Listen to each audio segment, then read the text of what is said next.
салом дӯстон, 15-ҳамин нашри барномаи Коментшо меҳмони шумост ва ман чун ҳар вақта Неъмат Салимзода ҷолибтарин мавзӯъ ва хабарҳои шоу-бизнесу шабакаҳои иҷтимоиро манзури шумо мегардонам.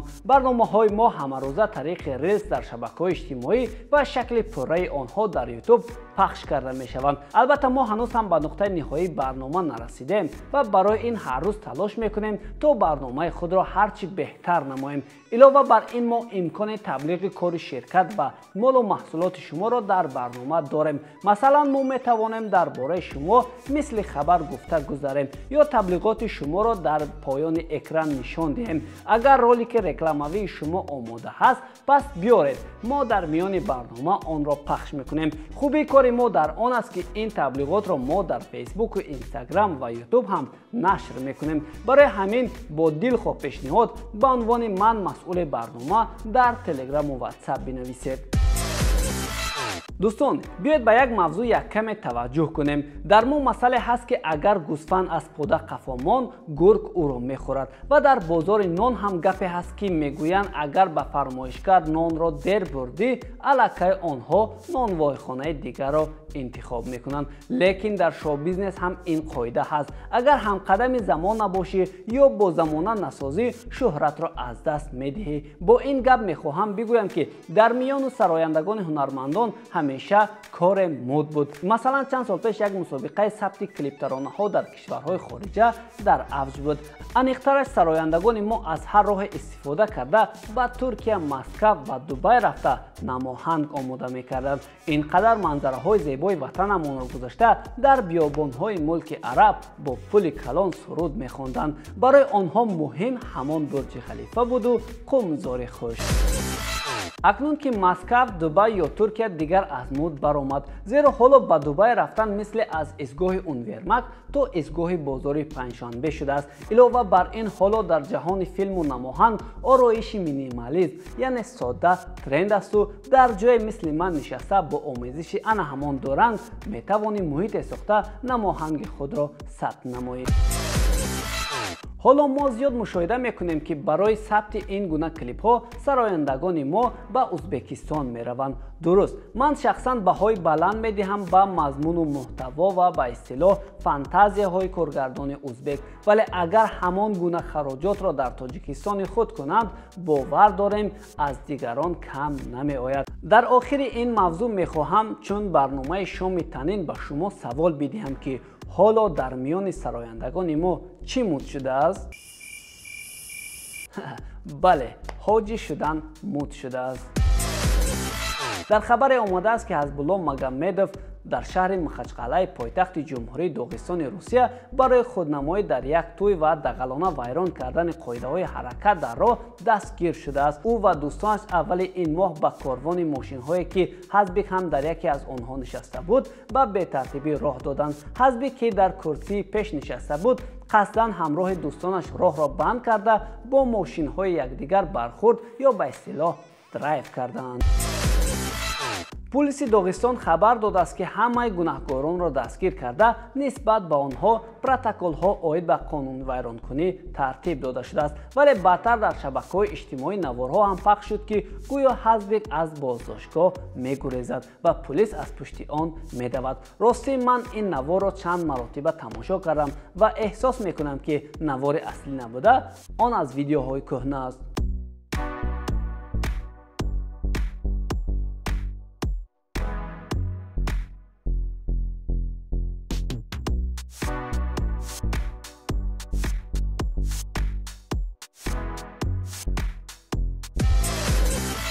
моҳпайкар Ёрова имсол ҳамчун беҳтарин ҳунарманди зан интихоб шуд. Албатта мо ин бонуро бисёр дидем ва хуб ҳам мешиносем. Бояд гуфт ки моҳпайкар то ба ин зинаҳои шӯҳрат ба осонӣ нарасидааст. Ба гуфтаи ин бону, ӯ дар солҳои 2000 бо сабаби парокандагии оилааш дар мағоза фурӯшанда, дар меҳмонхона маъмур ва ҳатто фаррош ҳам шуда کار کرده است. باید گفت که وقتهای اخیر به این هنرمند در فیلم ها نقش‌های منفی مثل خوش‌دامن ظالم و مادر بد را پیشنهاد میکنند. حتی چند مرتبه هم مخلصانش به او گفتند که این گونه نقش‌ها به ماه پیکر نمی‌زیبد. ولی چی باید کرد؟ این کار و هنری او است. نه گفتم نه. وای دختر من با معقول نیست. خیر بچه دوست می‌داری؟ بچه دوست داری تو یک ماه دوام میکند، یک سال دوام میکند، بعد چی میشود؟ شما هم با پدرم دوست داشته اوله دار نشدید؟ نه من پدرت رو دوست نداشتم. انا برای هوای ما از هم جدا شدیم. بعد از این گونه نقش ها شما ماه را آدم بد قبول نکنید. زیرا راستی من هم یک زمان با ماه همکاری کردم و واقعا هم زن پاک سرشته است. دوستان عزیز، همین دیروز در سرتاسر کشور ما روز دو ملی تجلیل شد. مردمی کسب و کار گوناگون در آن اشتراک داشتند. در این راستا میخواهم وابسته به دویدن یک خبر جالب را به شما گفته باشم. امسال در چمپیونات جهان بین استادان ورزش که در لهستان شد، خیرو تاناکای ژاپنی در مسافت 200 متر رکورد جهانی را گذاشته همه را در حیرت آورد. پیرمرد 92 ساله این مسافت را در 3881 ثانیه دوید که در این سن و سال کار شوخی نیست. گذشته از این تاناکا مسافت 60 متر را در ظرف 10.95 ثانیه طی کرده نتیجه بهترین مقسیم را نشان داد. همگی 0.4 ثانیه نرسید که رکورد ویتوری ایتالیایی را شکند. ولی باید گفت که ویتوریا هنگام رکورد گذاشتن از خیرو 2 سال خورد بود. با دویدن 100 متر در 16.69 ثانیه تاناکا از سال 2021 این جانب میان مردان از 90 بالا رکوردمن است. شکیرا با نشر سرود نو خود با مخلصانش خطاب کرد که عشق واقعی حیات شکیرا این فرزندان او هستند که با آنها میتواند درد و رنج خود را برآورد. پسرانش در نوار شکیرا شرکت داشتند و یکی از آنها حتی پارچه سرود خوانده است. ترانه از جانب کاربران بیشتر شرح‌های مثبت گرفت. اکثر مخلصان به سراینده همدردی میکنند و میگویند که او تنها با بهترین ها سزاوار است. در معرفی سرود شکیرا در اینستاگرام خود نوشته است که میلان فرزند کلونیش ترانه را نوشت که شکیرا را به گریه آورد و فرزند دومی آنها با فورتپیانو آهنگ میبست. وقتی ثبت این سرود آنها هم خواهش کردند که با شکیرا سرود را بخوانند.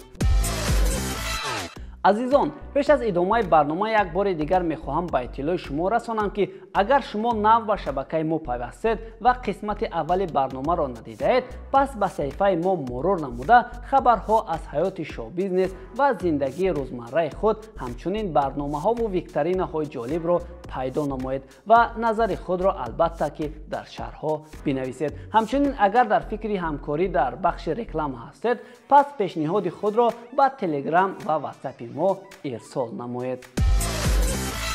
من شما را نمیدانم، لیکن شخصا من یگان نمود دستخط دختران را خواندن نمیتوانم. عجایبش آن که من گاه نوشته های خود را هم قریب خواندن نمیتوانم، زیرا من هم اصلا حسن خط بی‌زیب دارم. آیا شما میدانید که حسن خط هم پسیکولوژی انسان را نشان میدهد؟ روانشناسان میگویند که هر قدر حسن خط زیبا باشد، همان اندازه از رشد انسان درک میدهد. لیکن اگر این درست باشد، پس چرا دختران در دوره دانشجویی زیبا، در اینترن بیزیب و در اردیناتور بیزیبتر و همینطور در دوره دکتریشان تماما بیزیب می نویسند؟ دوستان، یک سال پیش در ژاپن یک بلاگر را همچون دپوتات انتخاب کردند، ولی یوشیکادزو در این مدت حتی یک مرتبه در جلسه پالات بالای این کشور اشتراک نکرده است. گپ سر آن که این دپوتات در دبی حالا کار و زندگی دارد و در یوتیوب مصاحبه های تندی را می‌آراید.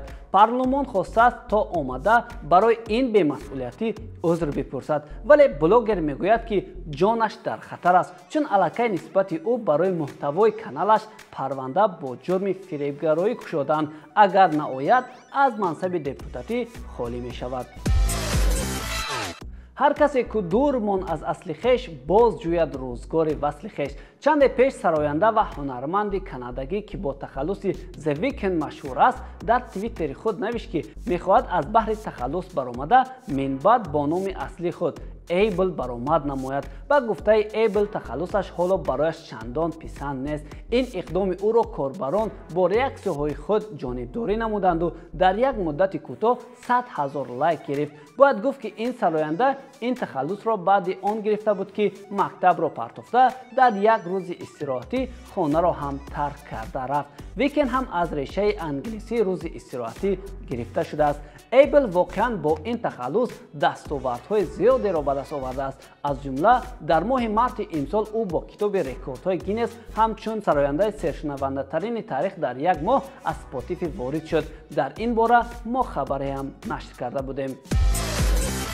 درباره اسپاتیفی گفتیم ما اکنون یک رکورد دیگر را بیاید خاطررسان میکنیم. ماه سپتامبر سال 2021 پاپ گروه BTS در یک جایگی با کولدپلی سرودی را با نام My Universe نشر کردند. همین چند روز پیش پلتفرم اسپاتیفی خبر داد که این سرود را اکنون بیش از 1 میلیارد مرتبه گوش کردند. این چهارمین سرود BTS است که چنین شماره را کسب کرده است. همین طریق BTS تا حال یگانه گروه کورگی است که سرودهایش در اسپاتیفی از این مرحله گذشته‌اند.